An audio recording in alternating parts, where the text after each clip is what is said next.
becoming a blur by now. So. I think I'm on 25. Let's just, I'm on 25. You probably should be too. Did I? I think we finished. I tried to finish at least yesterday the popular Christianity page 23. We did that about relics and Mary Cole, those kinds of things. Let's do 24 today. Look, what we're seeing here in the High Middle Ages is not just Europe in ascendancy, but the Catholic Church in ascendancy. If you want maybe the 200 best years of the Catholic Church, power, it's going to be here, 1000 to 1200. So High Middle Ages, basically. As far as the time period. Okay, what does all that mean? Well, secular leaders tend to take the church seriously here. They tend to not typically challenge the church. What the church says goes. We'll have kings who, if the Pope says, well, hang on, I don't like what you're doing over there, they actually may take the Pope seriously. Now, we're going to get eventually kings who say, wait a minute, I'm the king. I don't have to really pay attention to you all the time as Pope. There are some arenas where you as Pope don't have any say-so. By the way, Terry and I are dressed alike accidentally today, so it's easy to mix us up. I'm the left-handed one. That should help, I guess. But anyway, we probably in honor of the Black Death, we wore black shirts. Yeah, it's not a fascist thing. Anyway. Okay, so what's the power based on? Well, again, powerful papacy, secular rulers who take that papacy seriously. It's wealthy, it's gained a lot of land. We'll see monasteries established here in incredible numbers. Look at this paragraph below the picture of these guys marching along here with the cross. In France, just monasteries, in France alone, in the 900s, there will be 157 new monasteries established. Now that's 100 years, but still, 157 monasteries is a lot of monasteries, but hang on. In the 11th century, the 1000s, another 326 monasteries are established. In the 12th century, the 1100s, there'll be 702 new ones. We're not giving you a total here, we're giving you the new ones. What does that add up to? 1,200-ish or so? 1,200 new monasteries. Now again, it's over a 300-year period of time, but still, what is that, 4? Does that hammer out to 4 years, 1,200, 300? That's almost 1 every 2 days. Am I getting my math right? Maybe I'll. Probably am. That's a boatload of monasteries.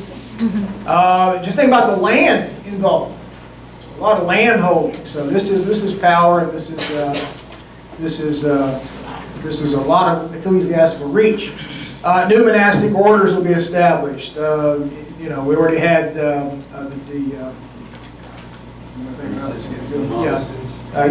So we're going to have the Cluniac system here, which is not, most monasteries function on an individual basis.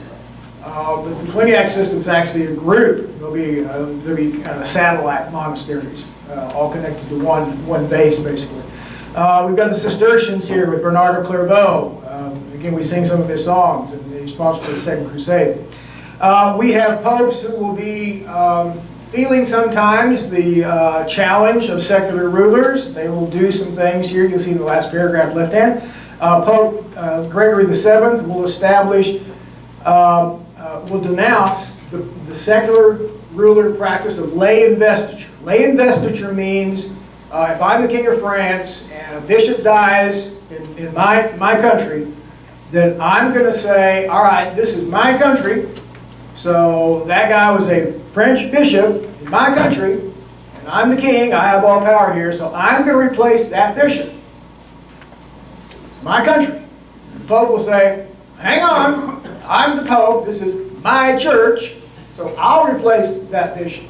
And you can see the push me, pull you that comes with that. So this Pope is going to denounce lay investiture. Well, of course he's going to, not sanction lay investiture. because that's a challenge to papal authority. You see what's happening here? It's about power. You know how men are. Right, ladies? You know how men are. Power goes to the head. Here's what it is. One other thing happening here that is very crucial for the Catholic Church is that in the 13th century they will clearly establish, delineate clearly for the last time, down to today, the sacramental system. You can see the list here. I don't know what your favorite sacrament is. We actually do some of them, by the way, but anyway, we don't call them sacraments. But this is the list. Baptism, of course, is infant baptism. Confirmation, this is where a young person, 10, 11, 12 years old, will come be accepted into the church. They were, of course, baptized back when they were an infant. And this is now membership within the body. That's kind of when a lot of us, get baptized. So we kind of put both these things together in a sense. Marriage is a sacrament. The Eucharist, we say the Lord's Supper, Communion, same thing, same elements basically. Of course, it's handled differently, and it's the Pope or the priest handing it to you, and these kinds of things. And I think you just take the Eucharist, or you just take the element, right? You don't take the wine. He takes it for you, as I recall. But anyway, ordination of the priests. You can't just, like us, say, "Well, I'm a minister of the gospel." Got to be ordained. That's a process. Penance. Penance, of course, this relates to confession. You go to the priest, you confess, and then he tells you what you need to do to accommodate those sins and do penance for them. We get to Luther by Friday. We'll be talking about penance and how indulgences change what that means. They change the context of the indulgence so that an indulgence becomes, rather than an act of piety, something you do as penance, then you just pay that money. So, I don't know if that means buying your way to heaven, but it sounds like it. Then the last one, anointing the sick. That's got a biblical source to it, obviously. The end of that, anointing the sick, deathbed, that's the extreme unction part of that, where you confess for the last time. Don't want any leftover sins anywhere. You want to make sure you're covered as you shuffle off into the next world. Yes, ma'am. Were all the things that they instituted at that time get hand more to the people, the believers, or to strengthen my view is strengthen the church. I mean, for one thing, you have to figure out what are all the roles of the church here in your life. And this is cradle to grave stuff. Literally cradle to grave. Born, you're going to be baptized. A priest is going to do that. Confirmation, a priest is going to do that. How do you get into the church, accepted into the church? You are dependent on the priest. The Mass, the priest. Marriage, the priest. Anointing the sick, extreme unction, the priest. All this comes down to the priest. We take our ministers seriously, but none of us are dependent on any minister to get us to heaven. And that's the catch here, is you are tied to the hip. It is control. And I hope I'm not being cynical, but that's how it appears. Now look, the church can come back and say, well, now hang on. There has to be an authority here. There has to be a conduit. There has to be somebody who knows what they're doing. You've got an illiterate group of people here who don't know any better and can't read the Bible. I mean, who's going to tell them what's up? There's got to be somebody trained to do that. Well, I get it. But you see the crisis that it's created, and I'm getting ahead of the game here, in the Reformation, where people can read, and then you've got Gutenberg, or you've got Bibles, you've got printing presses, you can read, you can access the Scripture. Okay, I'm not sure I need that priest anymore. I'm reading it for myself. But again, I'm getting ahead of my game here. But this is a lot of power being wielded by the church. New orders here. We've talked about monks. We get some of these new guys called friars. They're guys who don't stay attached to a monastery. They're out in the real world. We have two groups primarily, there's others, but the two main ones would be the Dominicans established down in Spain, and then the Franciscans, which Terry talked about yesterday, up in Italy. The Dominicans coming from Domingo de Guzman. He thought education was very important for priests. We don't want illiterate priests. We don't want ignorant priests. We don't want priests who are in there doing the wrong thing for the wrong reason. Let's get these guys educated. And Dominicans are still about education today as a group of friars. The Franciscans, again, as Terry's already described, a little different. I call them friars light. Is that fair? They're, you know, if I'm going to spend a day with one or the other, I'd much rather spend the day with a group of Franciscans than a group of Dominicans. Now, my view of the Dominicans is they're a little bit more stern, and of course eventually they run the Inquisition. You really need to spend time with those guys.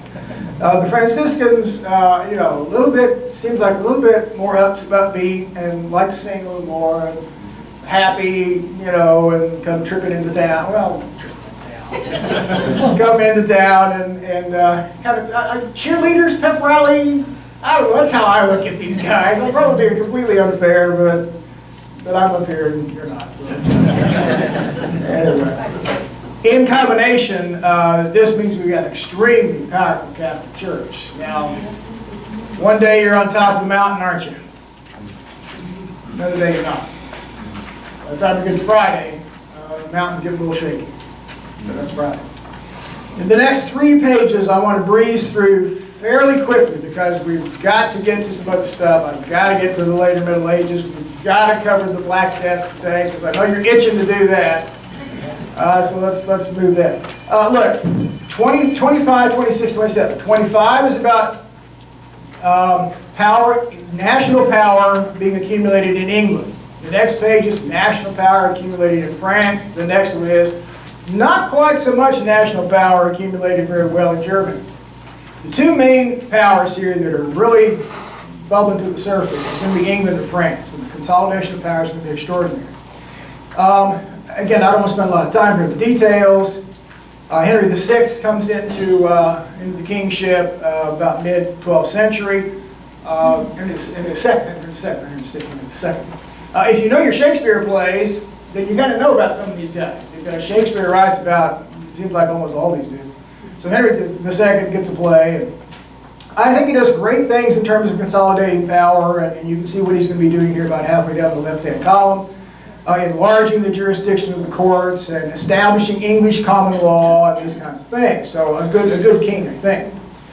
Then we get, and you can see the other details here. Then we get his son, we've already talked about him, Richard the Lionheart, who will spend most of his reign outside of England itself.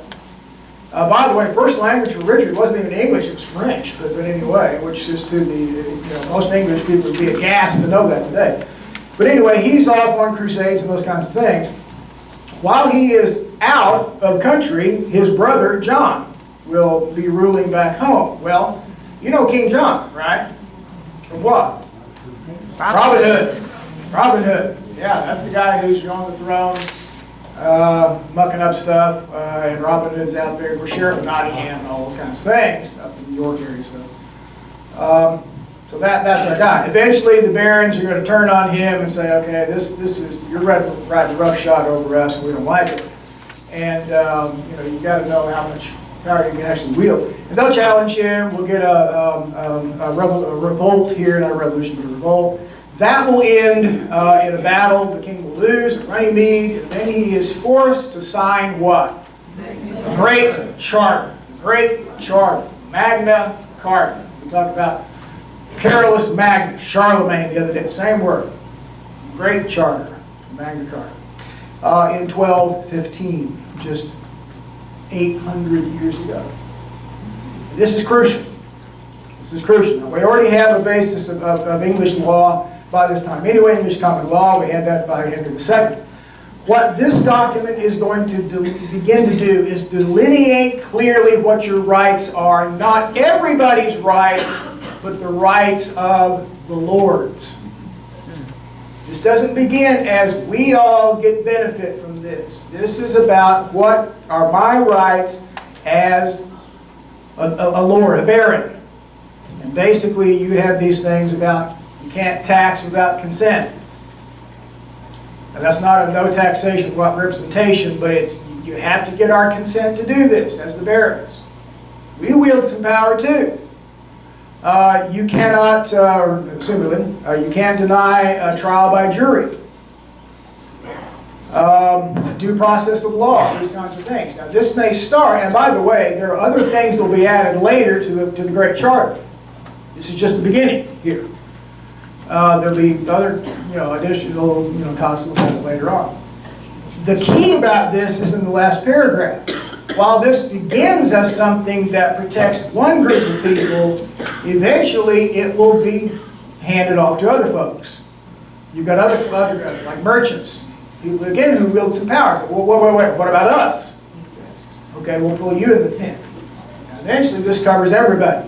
Not immediately, but eventually. So this is the beginning of something that's very important. This is a singular basis of English law, not just common law, but eventually becomes the constitutional monarchy of England. Because they don't get rid of their king, well, from time to time they do, but they don't get rid of the monarchy, down to today. And England today still functions on the basis of constitutional monarchy. Now, the thing, when I say constitution, I think we think like our constitution. It isn't. Constitutional monarchy in England is about an accumulation of documents and tradition and common law and all sorts of stuff, including the Magna Carta, that in their accumulation represent a constitution. It's not a written constitution like our constitution in England. So this is complicated stuff. They're drawing from a lot of different sources to jigsaw puzzle together this system they call constitutional monarchy. So this is a very important thing happening here. And it's going to be limiting the power of the monarchy in England. Now, that's going to be something that England functions under for, again, hundreds of years. They're always tweaking it, of course. There's always people who go off the reservation, and then you got to deal with those guys. But this is always about at least an attempt to limit the power of the monarchy. There's still a powerful monarchy, but not absolute power. Okay. I'm going to skip over because of time here. The French, the same kinds of things I think are happening there again. A consolidation of power in a singular monarch. The thing about Germany on page 27 is they don't get it exactly the same way. Now there's some important things happening here on the German page 27. The second paragraph is going to be mentioning Otto the Great. This is in the 10th century, the 900s. Otto the Great will be crowned in 962 as emperor, and his empire will be known as the Roman Empire of the German state. Now, let's back up here and go back to Charlemagne. Depending on which historian you talk to, the Reichs, how many Reichs will there be in Germany? 3. We all know the Third Reich, right? Nazis. The First Reich meaning an empire, the First Reich, some historians will say, that begins with Charlemagne. Then it's lost, and then it's reestablished with Otto, this Otto. Some historians will say, Charlemagne's empire is different, it doesn't count, it's not one, because it's not a singularly German state. That was a Frankish state, which included parts of Germany, but not parts of what become Germany, but mostly it's about France. So they say, well, that doesn't count. That's not a German Reich. That's a French empire. So you take your pick. I think most historians would say the First Reich begins here with Otto I. And that empire's around for a while. What's the Second Reich, by the way? You all know the third. What's the second one? Second Reich is 1871. Okay, that's where we get Bismarck and Wilhelm I and those kinds of guys. That's when we get a complete, just single Germany. It's in 1871. We're talking about 900 years from where we're sitting right here. So, look, when we talk about an empire here, we're never talking about a single Germany. There are multiple Germanys. There's hundreds of them, almost literally, Germanys here. Sometimes they'll be drawn together, some of them, most of them, in a state like this. Sometimes they'll be in the context of the Holy Roman Empire, which as Voltaire said was never holy. never Roman, wasn't really even an empire, but anyway. So I think the point here is the juxtaposition between what's happening in England and France. England and France, they have pretty powerful, certainly national governments under monarchy. With Germany, it's going to stay kind of fractured a lot. And strong leadership, it tends to be less than it is so. It's not so more often than it is so. So I think as a result, England and France are going to be our two top dogs. Now we see other nations coming out of the woodwork later on. Spain, of course, has Spain. There's no Spain here yet. We don't get a Spain as a single nation state until we get to who? Ferdinand and Isabella. That's right there. I mean, just 5 years before Columbus sailed, there wasn't a Spain. But that's down the road. Okay. Let's flip over here to page 1. This is actually another unit of material that I wrote. So when it says page 1, we're actually slipping into another set of stuff. But it's all part of the same series. This is a Western Civ series I wrote, I don't know, 15 years ago or so. I used it in my Western Civ class. There's six units per semester. It's 12 units total. So we just blasted through one unit, which I usually do in more days than this. and then into the unit. So, late Middle Ages. All right. We've already said the early Middle Ages were bad. High Middle Ages, things improved dramatically. Now we're going to see some steps back. If the High Middle Ages represents 2 steps forward, or 3, the Late Middle Ages represent at least 1 step back, if not 2. This is rough. We all know what's going to be the big problem here. But anyway. Look, we've got a good run here by 1300. Agricultural expansion, more production on your land. You're using 2/3 of your fields at a time instead of 50%. More food, longer lives, greater population, more trade. And that's trade off to the east, way off to China. Of course, you have to do that through all kinds of middlemen to get there. A guy like Marco Polo has come and gone, by the way, by 1300. He's 1200. But a guy like Marco Polo is rare. When he went off, his dad and uncle went on a trip first when he was a little kid, and they come back after 12, 13, 14 years, and then he said, well, take me this time. He's in his early 20s. On that second trip, they don't come back till he's in his 40s. So these are long trips. You don't just go a long weekend and bring back a bunch of Chinese trade stuff. You stay there and you trade and you negotiate and you collect, and then you haul it back. So then you take the kill. It takes a while to get there. It took a couple, 3 years to get there. Yeah. So that guy's come and gone. But we'll talk about Marco Polo. We'll talk about Columbus because there are connections. Population has grown. New towns, new level of urban living. The cathedrals have been constructed, the universities have been established, and schools, and all these kinds of things, and life has been better for these folks. More of a money economy, still a lot of barter, still a money economy. Peasants getting enough available cash from their surplus trade, agricultural trade, they've actually bought their freedom from their lords. It's a good run. Now, you can even see about halfway down the left hand, Louis X in France will free all of his serfs.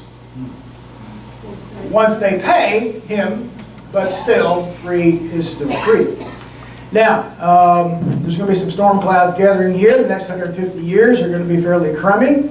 It's going to be about, as you see in the 5th paragraph down, financial chaos, wars of rivalry, revolution, peasant revolts, international rivalries with the church, famines, and then, of course, the Black Death. Well, how bad can it be? Well, pretty bad. For one thing, what's happened here is, look, everything touches something else. One thing touches something else. So we have this world in which you have, a greater population, more food production, more people, live a little bit longer, healthier lives, etc. Okay, that's fine, but the more people, there's no more land. And there may be technically here and there if you drain some swamps and stuff, clear the forest, those kinds of things, but basically the land's there, and land is what it is. The more people, it means that the amount of land accumulated by folks is going to be smaller. Smaller land holdings, which is natural. If you've had the kind of increase they've had, where you've doubled or tripled the population, there's only so much land available. Okay, that means what one guy may own may not be enough to sustain or make him prosperous or provide enough surplus agricultural products for trade, which would be a cash deal, cash economy. So that's been problematic. Another thing restricting trade here is that in Asia, we have a regime change. We have at the top of the right here, you will see the Ming dynasty comes in.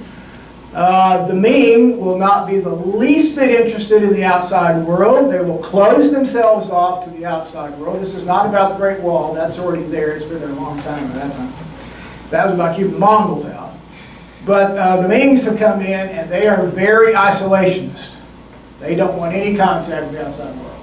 So they cut off trade. So there wasn't a tremendous amount of trade, but it's still the spigot's been turned off. So that's another restriction in their economy. There's no Asian trade. Then the weather pattern changes. It's great when it's global warming. It's not so great when it's global cooling. This is a mini ice age, basically. So that's going to be problematic in terms of food production. Well, you got more people and now less food production. That's a real problem.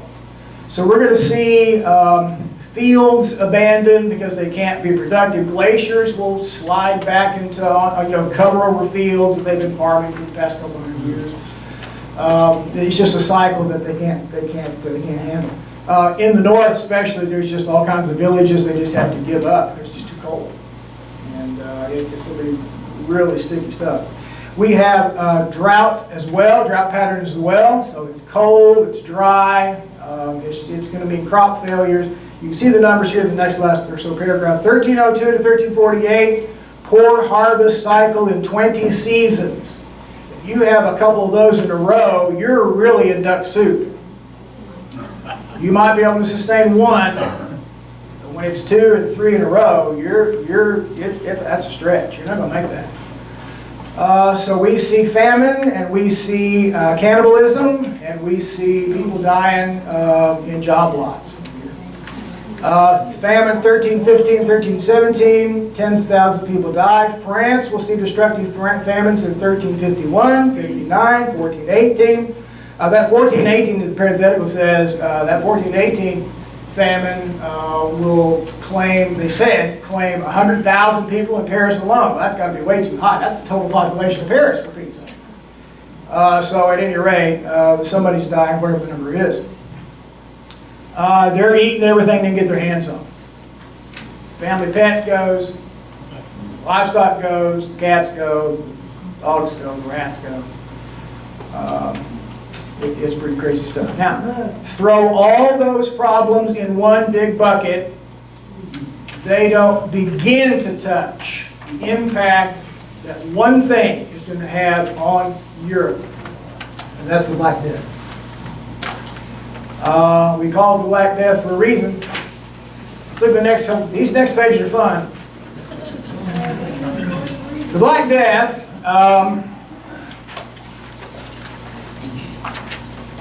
didn't get that yesterday. There's a relic. We'd love to have your skull on display for all eternity in a box of rotary. Anyway, okay, let's get to over. All right.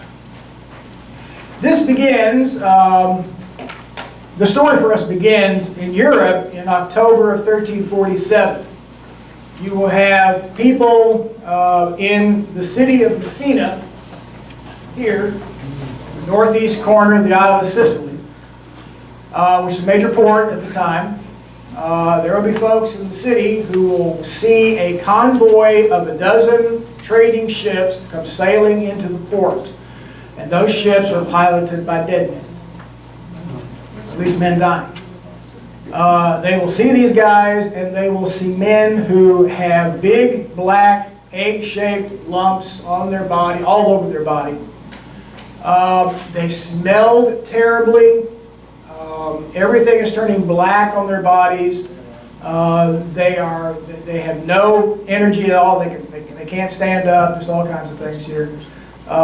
Their sweat stinks. There's blood. It's a mess. And one person will describe what they saw In their bones, this is the guys who are sailing in here, in their bones they bore such virulent a disease that anyone who only spoke to them was seized by a mortal illness and in no manner could evade death. And this is just the beginning. They have no concept of what they're dealing with here.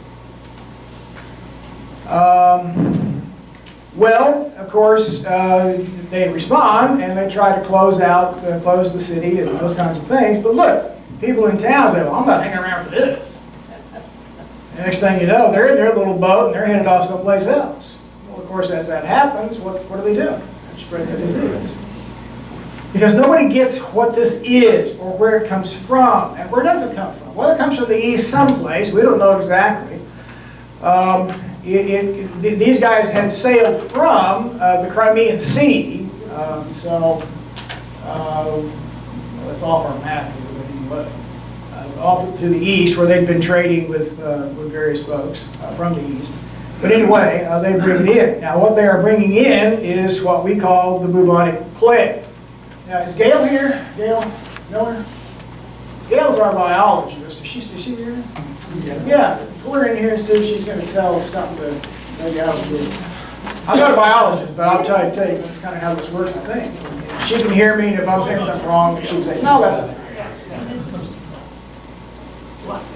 I think I'm going to get it right, but let's just see. Hey, Gail!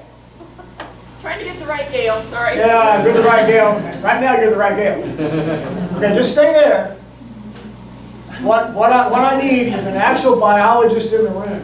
As I describe the Black Death, I'll let you know. you let me know when I'm going off the rails here completely, okay? All right, what is this? Any country is unaffected. Yeah, don't get ahead of me here. We are going to talk about, there are people who survived this. There are people who are not going to get it. Boccaccio was the Cameroon. Yeah, Boccaccio's the Cameroon and those kinds of things. Now, bubonic plague is spread, it's a bacteria. It's spread by rats. Rats get it. They get it and fleas, of course, be involved in this. You got a rat with the disease, with the bacteria. The fleas. The flea. The fleas have the bacteria. The flea will with a pricker, the flea will bite the rat. Basically, the flea will insert pricker into, like a mosquito, into the rat, and then will try to draw blood. And the bacteria will cause a kind of, and it kind of shoots that into, because the vector, is that the right word? Vector. Vector, okay, so far so good. And then you've got a diseased rat. Now, the fleas may also bite another animal, or bite a person, or the rat may bite a person, or these kinds of things. Look, this is an animal and human thing simultaneously. Rats get it, dogs get it, cats get it, cattle get it, sheep get it, humans get it. Zoonotic. It's what? A zoonotic. What does that mean, zoonotic? Goes from animal to people. Animal to people, there you go, zoonotic. I didn't know that word. I think she made it up. Yeah, that sounds like a cartoon word or something to me. But anyway. So it's spread that way. You get it. There are three forms of this. We say bubonic plague. Bubonic plague will tend to manifest itself through what are called buboes. It infects the lymph system, basically. The buboes are the big black knots that appear on your body. Some of these are half a walnut in size, if you're lucky, half a baseball, half a softball. They get pretty big, some of them. I mean, they get, because of the lymph system, it means you're going to get into warm places, your armpits and groin, places like that. But you can get them all over your body. And they're hard, black knots. Your blood is being affected by this. In fact, your blood is actually affected by this, and that's what's causing the buboes in the first place. There's also a form that's the pneumonic form, which will go into your lungs. Again, it affects the blood. It's always about blood in these things. Then you've got respiratory issues. You may not have the knots on your body, but that's cold comfort. Then there's the septicemic form of this, which is about blood and a lot of other stuff. I think the septicemic one is a two-edged sword, because the septicemic seems to carry more symptoms than the other two. The blood is black, you lose blood, you weep it out, it runs out of your eyes, it runs out of your nose, it runs out of your rectum. I mean, it's a mess. And it's everything else too, vomiting and diarrhea, and I mean, it's just pretty crummy stuff. Now, septicemic you could actually get from what I've read, and you could actually die from it before you have any manifestation of symptoms. Okay, I'm going to go that way, you know. But then if it goes full bore, the symptoms are just absolutely catastrophic. It's crazy. And you've got a couple of days to deal with this, tops. Some people manifest the symptoms in the evening, they're dead the next morning. A lot of folks might hang on for 36 hours. 2 days, if you're hanging on after 2 days, you're pretty lucky. And the death rate here is almost 100%. I mean, it's 90+%. You get it, you're going to die. How am I doing? Good. All right. How is it contracted between people? Respiratory. Yeah, I mean, it's just simple. It's just like, I get the flu, you get the flu. Yeah, I mean, there's nothing dramatic about getting this. It's easy to get this. This isn't me biting you. This is just, it's more. Now look, and they try to deal with this as best they can, which is that they can't begin to. They don't understand the pathology of it. They don't understand germs. They don't understand bacteria. There's just no way. They believe disease is spread by bad air. If something smells bad, okay, the logic there is about garbage and, well, yeah, there's going to be disease. You know, a swamp where you get malaria, air, that's where you get the word malaria. Well, they don't realize it's about mosquitoes and, you know, infection. They only understand it's about some smell. So in trying to deal with this, they come up with just these crazy, you know, treatments, which don't do anything, but sometimes just exacerbate things. They did all kinds of crazy stuff. You had the buboes. They sometimes would take a chicken, pluck the feathers off its tail end, stick that warm chicken tail end on the buboes, which just irritates the chicken. It doesn't do anything else. It probably just more infection. You got a dirty chicken bite on your body now, so that doesn't help. Yeah. Did any survive that they know of? Yeah, some people will get this and survive. Some people do. It's a handful of folks. And once you had it, you didn't get it again. As far as I remember, once you got it, you survived it, you're done. But it's a very small percentage of folks. It's a death sentence in most every case. They would, in terms of the bad smells, of course, our Gales did this last night when we came into the dinner. They would cover themselves with good smells. One way to keep bad smell away is to surround yourself with good smells. So put on perfume or something like that, or put flowers all over yourself, or garlands of flowers around the neck, or a pocket full of posies, or you know, a ring of roses, or something like that. And that's where that children's rhyme comes from. Ring around the rosy, pocket full of posy, ashes, ashes. Sometimes they rub ashes on their skin and say, oh, that doesn't have anything. Then all fall down, of course, means, well, you're not on the playground here, you're dying. Now, if you want to mess up a little kid, just tell them, hey, let me tell you what that's about. What? No, that can't be right. Oh, yeah, that's right, kid. Yeah. Is there an explanation how some people survive? No. Just their immune system Yeah. Just their immune system. was able to handle it. Yeah. It's kind of like smallpox. It's the same kind of deal. Yeah, people survive smallpox. While people died, some people survived. Sounds like the only good thing about Black Plague is that you didn't live very long after you got it. Well, we're going to see a silver lining here later on. So just hang on. You know, we're going to find a pony and all this stuff. So if you know what that means. But anyway, okay. What else do we need to do on this page? I think we've about covered it. Look, this comes from the east someplace. You can see the last couple of paragraphs here that Central Asian warrior nomad, the Tatars, we said Mongols, actually used biological warfare from time to time. They'd have victims of these kinds of diseases in their own army, and they would take the body, if they're, say, laying siege to some town or something, they'd take the body and catapult it in, you know, or a dead animal and catapult it in.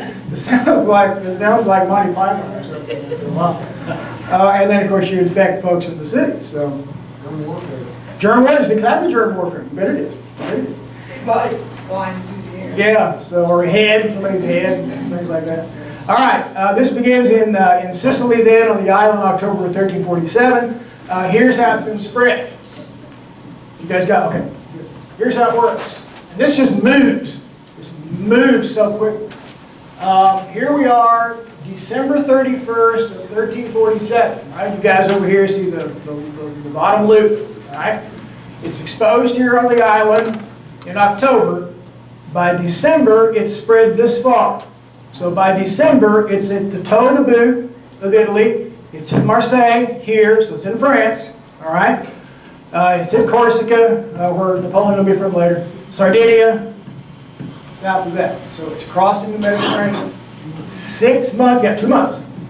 2 months in a world in which people, things, ships don't move that fast. This disease is moving. That's the end of 1347. 6 months later, June of 48, this is our line. It's all over Italy. It's here in what the old Yugoslavia, here in the Balkan region. It's in France, it's in Paris. It's all through what will be Spain for us later on. You will notice, and Bob, this goes to your question, you'll notice some places where it doesn't seem to hit. This dark area here doesn't get hit. Well, okay, maybe we're rural, out of the way of folks, those kinds of things. This area right here doesn't get hit, burned. Nuremberg doesn't get hit. There's not much, by the way, in Milan. And Milan shuts its gates pretty quickly and says, we're not letting anybody in it. Nobody's leaving, by the way, either. So Milan is not too bad. 6 months later, this is our line here at the end of 48. Okay? We're in the Germanies. We're in southern England. It's at Southampton, Bristol. It's not in London yet. Hang on, it will be. 6 months later, we're in the middle of summer of 1349 here. That's less than 2 years since it hit here. Now this is the line. We're all over southern England, headed to Scotland. We're all across France, up in near where Belgium will be later on, up in Flanders and those kind of places. We're off into Germany more. We hit Scandinavia by the end of 49 here. It's Denmark, 1350, into summer 1350, into 1350. So 3 years, sweeps across Europe. It's a nightmare. Good thing they didn't have planes then, huh? Well, yeah. Does the disease still exist anywhere in the world? It does still exist. You don't see it much. You can inoculate for it today, can't you? You see it, yes, there's a vaccination for it, and you see it in the southwest, Arizona, New Mexico seems to be a place that it will break out, mainly through prairie dogs, is where people get it, a prairie dog bite. But They're just so cute, though, aren't they? a very few, maybe 40 cases a year in the United States. But, Is there a cure for it now? yes, You can yes, inoculate for it today. yeah. It's like Ebola, you can inoculate for. Okay, you can't inoculate for Ebola, right? For Ebola, Yeah, can you inoculate for Ebola? No? Can't No. inoculate?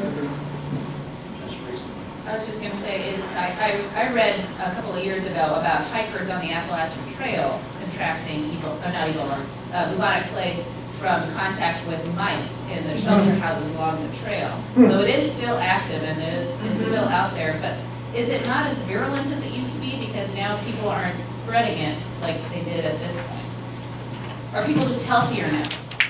yeah, people are healthier. Two, there's not that many animals that actually carry it like there was back then. Because the rats ran rampant. I mean, we can't even, you can't even imagine how many rats there were. No, there's rats everywhere. You know, and which we don't have. So it's a very accidental contact today with it. But, and with the medicines that we have, you get bit and you go to the doctor, you get your antibiotic and you're fine. Yeah. Yeah, rats are, where rat catcher was one of the worst jobs in Europe any time, certainly this time. We all know our Pied Piper story. I mean, Yeah. that's by getting the rats out of the city. This confined to Europe only? No, it's not. No, it comes from the east, so it's probably doing its thing there too. There's less documentation for us than we have in Europe. We've got a lot of documentation on this one. Let's go ahead and fly here into the page 3 and see kind of how this works. We've already dealt with kind of the first half of the left-hand column here. Look at some of these numbers though. I'm about halfway down the left-hand column.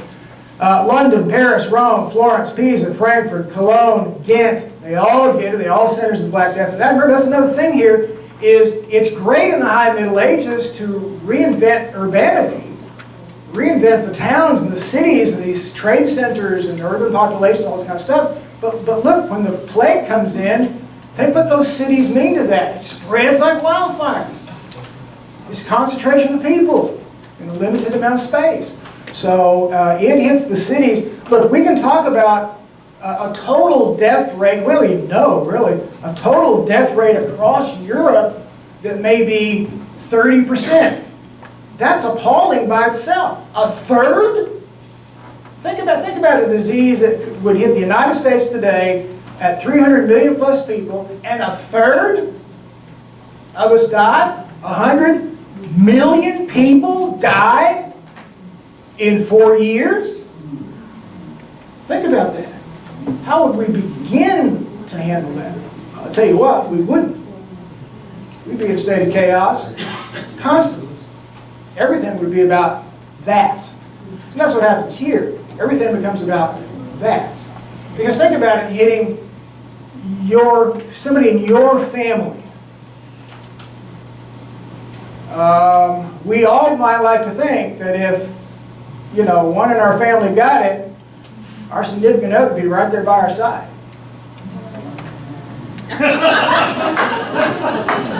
Who's bailing over here? It's like somebody said, just so you know, honey, if you get the Bubonic Plague, I'm out of here. I mean, I'm all for the sickness and health, and health part of it, but still, I didn't have Bubonic Plague in mind. Yeah, I know you didn't mean it. We know you didn't mean it exactly the way it sounded. That's what you said. Well, I think she implied that she would not be holding the hand of the person who got this. That's what I heard, but I could be wrong. Look, if the overall number is a third, in the cities, it's much higher. It's concentrated. We're talking about 50 minimum, sometimes 75, 80%. 80% of people in the city die. And no way to do it. Of course, those who don't die, are they still even there?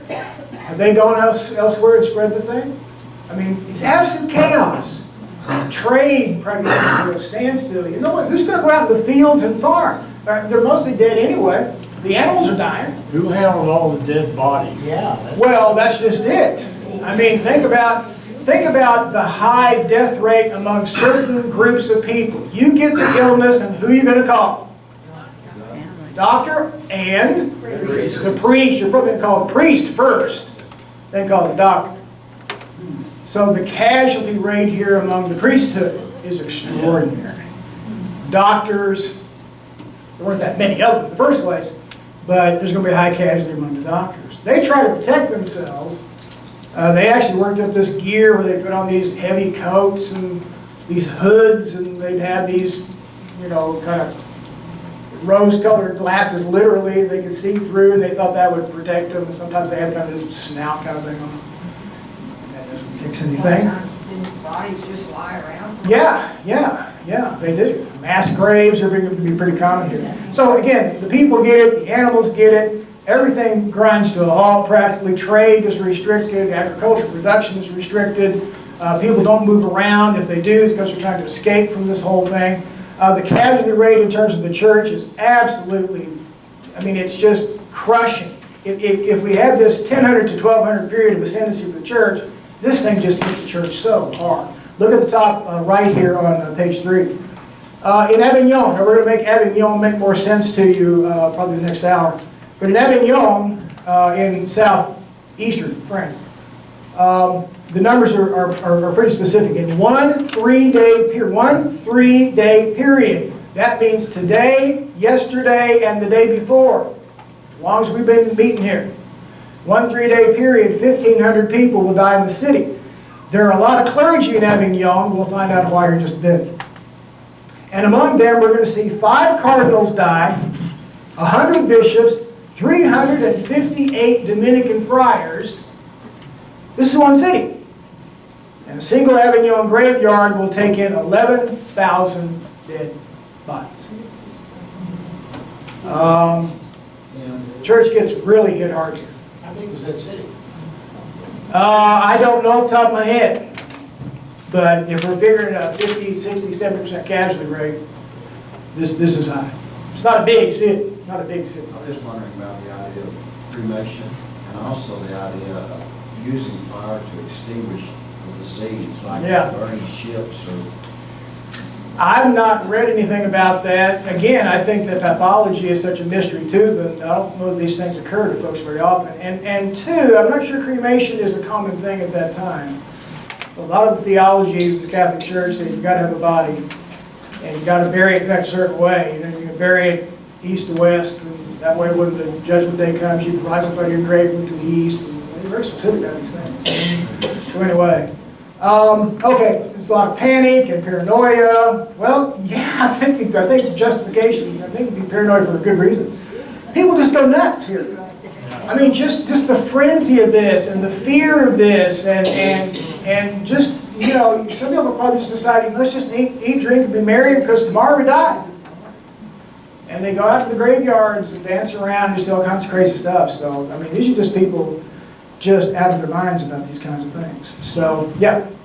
Was there ever any discussion or speculation about the fact that people thought this was being brought on by the end of the world? Oh, sure. Yeah, there's going to be end of the world people here. There's going to be folks who will say this is God's judgment. There's going to be folks who say, well, let's blame the Jews for it. And that's what you see on page 5. And I'm going to do page 5 very quickly here. The thing about the Black Death is it does have its run here from 1347 to 1351, but then it comes back. You'll see in the second paragraph, 4 different times in Spain, 9 different times in Italy up to 1444. England, 5 different outbreaks between 1361 and 1391. The Black Death in France, 6 times between 1361 and 1436, and that's separate from the initial outbreak here from 4748 to 51. Did that spread to the Americas? No, it's too early. This is pre-Columbus. To our knowledge, I mean, nobody keeps records over there, but to our knowledge, it's not there. No. Of course, when the Europeans get there, then we infect the Indians with all kinds of diseases we didn't die from. Their pathology, their immune systems ran very differently than ours because they've been out of the gene pool for a long time. Of course, if there were people going, they would die before they got to the... Oh, well, yeah. We'll talk about kind of the disease exchange when we get to Columbus and all that. So some of that's going to be mutual. Again, you can see kind of the theories here in terms of blaming the Jews and folks like that. In the end, what's the silver lining? It's an expensive silver lining. So look, when you have such a reduction in the number of people, what's that going to do in terms of labor? Well, we lose labor, we lose available labor. What's that do to wages? More land. Supply and demand, bet it is. It goes up. A lot more land. Well, and more available land here because we've got fewer people by a long shot. I mean, this is sending the population back to earlier centuries. I think it brings people closer together and make it more dependent on each other. Well, Bonnie, you're a different kind of person than this gal over here.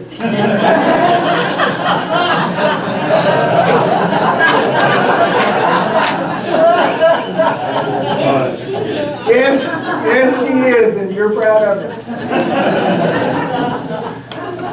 We don't know what we do we? One of the things I always heard in architecture that the closer you crowd people together, the further you drive them apart. Well, we don't know what we do. No. Look, you see some of the numbers here. Prior to the outbreak of the Black Death, the normal wage for a field worker was a penny a day. It bought more then than now, but still that's not a great wage. After the Black Death, the grain reaper could call for 8 pennies a day. 8 times. You're getting minimum wage of $8. Now you're calling 60, 70 bucks an hour. Does this change the class balance? You bet it does. This is a huge shaking out of the sheets in Europe. I mean, it is just, the ripples are gigantic. Mower could ask for 12 pence a day. That brings in a group of people who have a little bit more money, cash, options, and these kinds of things, and we're going to get more of a viable middle class. Not entirely because of this, but we start seeing some real seedbeds for the viable middle class. This is gigantic steps back. Now, we'll stop there. Any other questions for me? Yes, sir? She's trying to find the answer. My question is, what brought it to a stop? Well, I think, Gail, isn't it just, sometimes these things just run their course. They just run their course. I mean, think about, how many people are worried right now this summer about getting the flu? There's a flu season. You know? It comes and goes. I don't worry about getting the flu till about October. But this was a long season. It is a long season, yeah, it is. This is a strong pathogen. Anything you want to add to that, Gail? I mean, I think we're things on their course. Those who survived developed immunities and Yeah. more people Yeah. survived. You killed all the folks who... You know, it's like, what was it, last summer before Ebola? We were all afraid about Ebola and stuff. You hear about Ebola in the news now? Not that it's gone away, but it's kind of run its course for a time. It'll come back.